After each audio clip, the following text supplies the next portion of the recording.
अस्सलाम वालेकुम, कैसे हैं आप सब। उम्मीद करती हूँ आप सब ठीक ठाक होंगे। आज हम exercise 6B question number 10 solve करेंगे।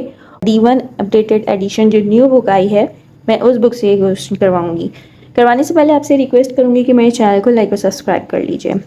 तो चलिए स्टेटमेंट को रीड कर लेते हैं। If 1/a minus 1/b is equal to 1/c plus 1/d, find the value of c when a is equal to 1/2, b is equal to 1/4 and d is equal to minus 1/5। यहाँ पे हमें c की value को find करना है, ठीक है। और बाकी जो a की वैल्यू है वो हमारे पास दे दी गई है, b की वैल्यू भी हमारे पास गिवन है और d की वैल्यू हमारे पास गिवन है। तो हम इसको करना स्टार्ट करते हैं।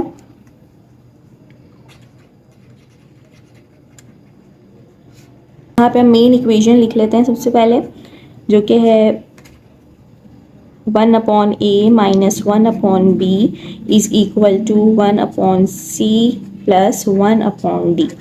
और हमें जो है c की वैल्यू फाइंड करना है, यानी कि इस c की। और यहाँ पे हमारे पास सबकी वैल्यूज़ भी गिवन है, तो यहाँ पे हम लिख लेते हैं 1 की वैल्यू जो गिवन है वो 1/2 है, ठीक है। तो हम क्या करेंगे, ये जो डिवाइड का साइन है हम क्या करेंगे, हम इसको इस तरह हम लिखेंगे, ठीक है। ये हम कन्वर्ट कर देंगे इस वाली डिवाइड में, और a की जो वैल्यू है यानी कि 1/2 हम इस तरह लिखेंगे, ठीक है। देन माइनस 1, और ये वाला जो डिवाइड है इसको हम कन्वर्ट कर लेंगे इस डिवाइड में, ठीक है। और ये हो जाएगा 1/4, ठीक है। b की वैल्यू 1/4 है। इसको हम इस तरह से भी लिख सकते थे, यहाँ पे मैं आपको बताती हूँ 1, ठीक है, 1 अपॉन, और a की वैल्यू है 1/2 तो 1/2, ठीक है। इसको हम इस तरह से भी लिख सकते थे, लेकिन हमने इस डिवाइड को कन्वर्ट कर लिया इस डिवाइड में, ठीक है। दोनों सेम ही चीज़ है। आगे कर लेते हैं 1/c, c की वैल्यू हमें फाइंड करनी है, प्लस 1, और इसको भी हम डिवाइड करेंगे। ये वाला डिवाइड कन्वर्ट हो गया इस वाले डिवाइड में, और d की वैल्यू है हमारे पास माइनस 1/5। इस तरह से हमें लिखने से ये फ़ायदा हुआ कि ये जो अब हम डिवाइड है ना, इसको हम मल्टीप्लाई में कन्वर्ट कर सकते हैं, और कन्वर्ट यानी कि रेसिप्रोकल कर लेंगे। ये वाली वैल्यू ऊपर चली जाएगी और ये वाली वैल्यू नीचे आ जाएगी, यानी कि हम यहाँ पे लिख लेते हैं 1 मल्टीप्लाइड बाय 2 ऊपर चला जाएगा और 1 नीचे। 1 आप लिखें ना लिखें इट्स ओके, ठीक है। माइनस देन 1, ये वाला भी डिवाइड मल्टीप्लाई में चेंज हो जाएगा क्योंकि हम रेसिप्रोकल कर रहे हैं, तो मल्टीप्लाइड बाय 4/1, 1 आप लिखें या ना लिखें it's okay, is equal to 1/c plus 1, और इसको भी मल्टीप्लाई कर लेंगे, मल्टीप्लाइड बाय -5/1, ठीक हो गया। मल्टीप्लाई कर लेते हैं, 2 1 2 हो जाएगा ये, minus 4 1 4 is equal to 1/c plus, यहाँ पे देखिए प्लस है, यहाँ पे क्या है माइनस, तो प्लस माइनस माइनस देन 5। यहाँ पे हम इसको कैलकुलेट कर लेते हैं।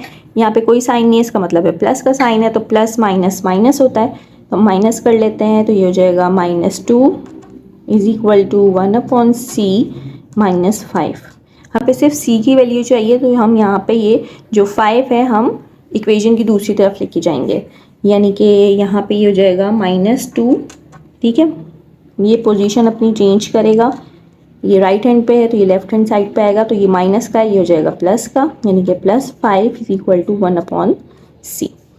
प्लस माइनस माइनस, तो माइनस कर लेते हैं, ये 3 आ जाएगा, और साइन कौन सी लगनी चाहिए, 5 हमारे पास ग्रेटर वैल्यू है, और साइन प्लस का है, तो यहाँ पे प्लस का साइन आएगा। आप लगाएं या ना लगाएं it's okay, is equal to 1/c। यहाँ पे देखिए हमें 1/c नहीं चाहिए, ये 1/c की वैल्यू आई है ना, हमें 1/c नहीं चाहिए, हमें सिर्फ यहाँ पे c की वैल्यू चाहिए, ठीक है। तो हम क्या करेंगे, हम इस c को इक्वेशन की दूसरी तरफ लेके जाते हैं, यानी कि c यहाँ पे डिवाइड का है, ये मल्टीप्लाई हो जाएगा, ठीक है, इज इक्वल टू यहाँ पे 1 रह जाएगा, ये हो जाएगा 3c इज इक्वल टू 1। अब हमें सिर्फ c की वैल्यू चाहिए, तो हम क्या करेंगे, 3c यहाँ पे मैं अगेन लिख लेती हूँ, ठीक, इसको 3 से डिवाइड कर देंगे क्योंकि हमें सिर्फ c की वैल्यू चाहिए, तो 3 1 3 3 1 3, और यहाँ पे आ जाएगा c इज इक्वल टू 1/3, ठीक है। तो हमारे पास ये c की वैल्यू आ गई, और यही इसका आंसर है, ठीक हो गया। आई होप कि आपको समझ में आ गया होगा। चलिए मिलते हैं नेक्स्ट वीडियो में, अपना ख्याल रखिएगा, अल्लाह हाफिज़।